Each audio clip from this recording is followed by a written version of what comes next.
ভাত দিয়ে দিচ্ছি। আজ হচ্ছে ডিমের ঝোল ভাত, আর কিছু নয়। খাওয়াটা আর তোর হয়তো ভালো হবে না আজকে, কারণ ডিমের ঝোল আর ভাত করেছি। প্রথম পাতে আমার একটু করলা আলু ভাজা থাকে প্রতিদিনের মতো।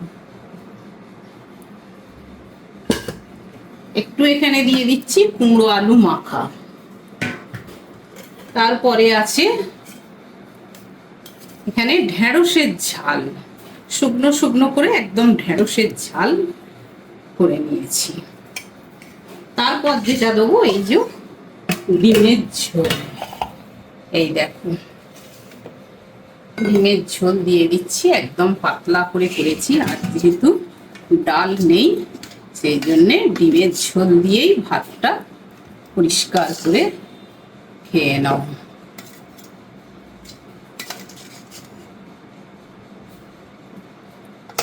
এক বাটি ডিমের ঝোল দিয়ে দিলাম, এ দিয়েই ভাত খেয়ে নাও।